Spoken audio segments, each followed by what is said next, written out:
இந்த Christmas new இயருக்கு உங்கள் வீட்டில் தோசைக்கல் இருந்தால் போதுங்க, சூப்பரான ப்ளம் கேக் செஞ்சிடலாம். இதை நீங்கள் தோசைக்கல்ல தான் செஞ்சீங்கன்னு சொன்னால் யாருமே நம்ப மாட்டாங்க. இனி கேக் செய்ய குக்கர், ஓவன், கடாயின் அது போல் எதுவுமே தேவையில்லை. தோசைக்கல் சாப்பிடும் தட்டு இருந்தால் நல்ல பஞ்சு போல் சாஃப்டான செம டேஸ்டான கேக் செய்யலாம். நம்ம பேஜை ஃபாலோ பண்ணிக்கோங்க, வீடியோக்கு ஒரு லைக் கொடுத்துருங்க. இப்போ ஒரு அரை கப் அளவுக்கு சர்க்கரை ஒரு பேனில் சேர்த்துருக்கிறேன். தண்ணி எதுவும் சேர்க்கக்கூடாது. இது சுகர் நல்லா தேன் கலர் கேரமல் ஆகி வரணும். தேன் கலர் வந்தால் தான் இந்த கேக்குக்கு நல்ல ஒரு கலர் கிடைக்கும். பாருங்கள், அடுப்பை மீடியமாக வச்சு கொஞ்சம் நேரம் வச்சுருந்தீங்கன்னா இது போல் தேன் கலரில் வந்துடும். ஒரு 2 நிமிஷத்துலேயே வந்துடும். இப்போ இதில் அரை கப் அளவுக்கு கொஞ்சம் வெது வெதுப்பாக இருக்கிற சுடு தண்ணியை கொஞ்சம் கொஞ்சமாக சேர்த்துக்கிறேன். நான் பச்சை தண்ணி சேர்த்துனிங்கன்னா மேலே தெரிச்சிரும். அதனால் அடுப்பை சிம்மில் வச்சுட்டு கொஞ்சம் வெது வெதுப்பாக இருக்கிற சுடு தண்ணியை சேர்த்துட்டு நல்லா மிக்ஸ் பண்ணி கொடுத்துக்கிறேன். இப்போ இதில் நம்ம நட்ஸ் எல்லாம் சேர்க்கணும்.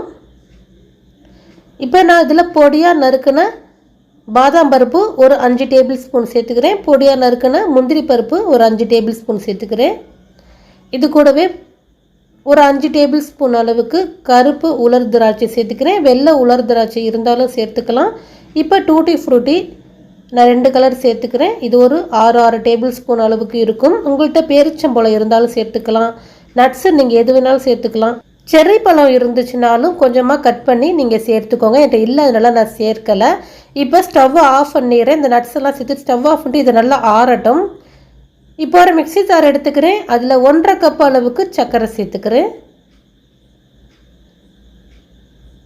250 ml கப்பில் தான் நான் சேர்த்துருக்கேன். உங்கள்கிட்ட இது போல் மெஷர்மெண்ட் கப் இல்லாட்டினா டம்ளர் கிண்ணத்தில் அளந்து சேர்த்துக்கோங்க. அளந்து சேர்த்து செய்யுங்க, அப்போ தான் சரியாக இருக்கும்.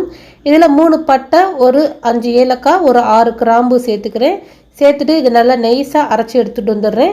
இந்த ப்ளம் கேக்குக்கு நல்ல ஒரு ஃப்ளேவர் கொடுக்கும் இந்த பட்டை, கிராம்பு, ஏலக்காய். அதனால் கண்டிப்பாக சேர்த்து செய்து பாருங்கள்.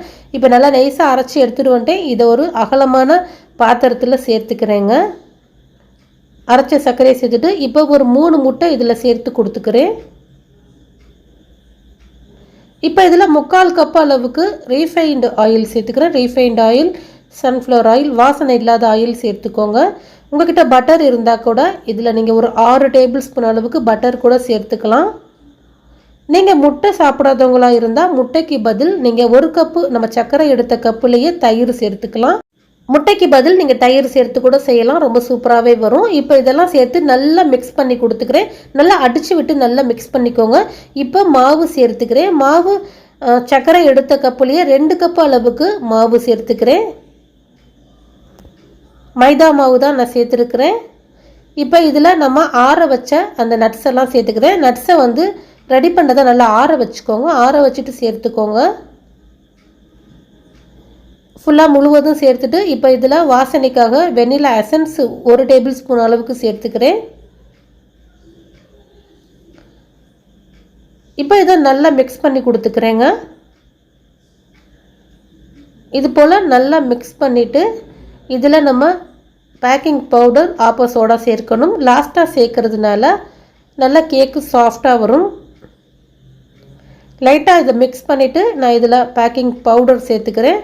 பேக்கிங் பவுடர் கண்டிப்பாக சேர்த்துக்கோங்க. கேக்குக்கு அது சேர்த்துனீங்கன்னா தான் நல்லா சாஃப்ட்டு கிடைக்கும்.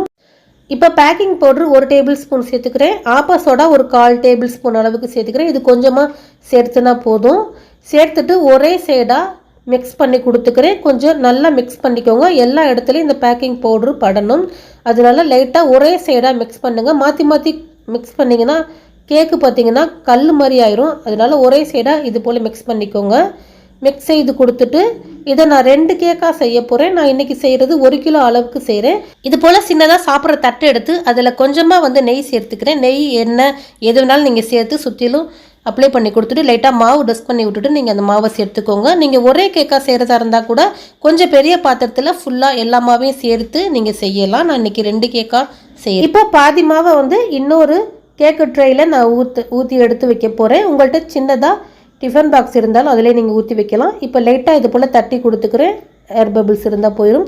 இப்போ சின்னதாக கேக்கு ட்ரை இருக்குது. அதில் லைட்டாக நெய் அப்ளை பண்ணிவிட்டு கொஞ்சமாக மைதா மாவு போட்டு மைதா மாவு சுற்றிலும் படும்படி செய்து கொடுத்துட்டு இப்போ அதில் கேக்கு மாவை நான் சேர்த்துக்கிறேன். சேர்த்து இது போல் எடுத்து வச்சுட்டு இப்போ தோசைக்கல் அடுப்பில் வச்சுருக்கிறேன்.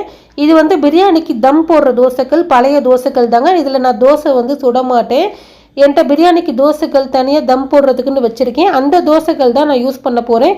தோசை சுடுற தோசைக்கல்லாம் யூஸ் பண்ணிடாதீங்க, அப்புறம் தோசை வராது.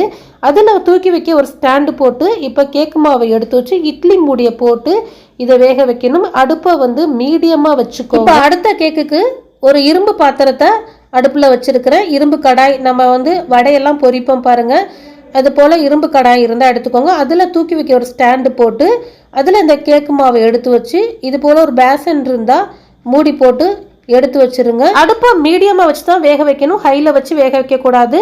இப்போ தோசைக்கல்லில் வச்சு அந்த கேக்கை பார்க்குறேன். ஒரு அரை மணி நேரம் கழித்து பார்க்குறேன், ஒரு பாதி அளவு வெந்திருக்கு. இப்போ இதில் நட்ஸு, உலர் திராட்சை, டூட்டி ஃப்ரூட்டிலாம் சேர்த்து கொடுத்துக்கிறேன். ஃபஸ்ட்டே சேர்த்துனோம்னா உள்ளர போயிடும். அதனால் ஒரு அரை பதத்துக்கு வெந்ததுக்கப்புறம் சேர்த்துனோம்னா பார்க்குறதுக்கு மேலாக அழகாக இருக்கும். இது போல் சேர்த்து கொடுத்துட்டு மூடி போட்டு இன்னும் ஒரு 15 நிமிஷம் இதை வேக வச்சுக்கிறேன். மொத்தமாக ஒரு 3/4 மணி நேரத்தில் தோசைக்கல்லில் வச்ச கேக்கு எனக்கு ரெடி ஆயிடுச்சு. அந்த கடாயில் வச்ச கேக்கு எனக்கு 1 மணி நேரம் ஆச்சு. அது கொஞ்சம் உயரமான பாத்திரங்கிறதுனால வேகிறதுக்கு கொஞ்சம் லேட்டாச்சு. இப்போ ஒரு 3/4 மணி நேரம் கழித்து பார்க்குறேன், எனக்கு கேக்கு நல்லா வெந்துருச்சு. இது போல் ஒரு கத்தி வச்சு லைட்டாக குத்தி பார்த்தோம்னா அதில் கேக்கு வேகலைன்னா ஒட்டி இருக்கும். இது ஒட்டலை, நல்லா வெந்துருச்சு. சப்போஸ் உங்களுக்கு வேகலைன்னா எக்ஸ்ட்ரா ஒரு 5-10 நிமிஷம் நீங்கள் வச்சு வேக வச்சுட்டு எடுத்துக்கோங்க. இப்போ தோசைக்கல்ல தட்டில் வேக வச்ச கேக்கை பாருங்கள், நல்லா ஆறி வந்துருச்சு. நல்லா 1 மணி நேரம் கழித்து இதை கட் பண்ணிக்கிறேன். உடனே கட் பண்ணாதீங்க, நல்லா ஆற விட்டு கட் பண்ணுங்கள். ரொம்ப சூப்பராக பஞ்சு போல் சாஃப்டான கேக் ரெடி ஆயிடுச்சு. இப்போ இது போல் சின்ன சின்ன பீஸாக கட் பண்ணிவிட்டு எடுத்து சாப்பிட வேண்டியதாங்க. ரொம்ப சூப்பராக இருந்துச்சு இந்த கேக்கு, சாப்பிட்றதுக்கு டேஸ்ட்டும். வீட்டில் செஞ்சதுன்னு சொன்னால் யாருமே நம்ப மாட்டாங்க. அப்படியே பேக்கரியில் வாங்கினது போல் ஓவனில் செஞ்சது போலவே இருக்குது பாருங்கள். நான் பின்னாடி திருப்பி காட்டுறேன். பின்னாடியும் பார்த்தீங்கன்னா கறியில் ரொம்ப சூப்பராக கரெக்டான பதத்துக்கு வெந்து நல்ல சாஃப்டான கேக்காக ரெடி ஆயிடுச்சு.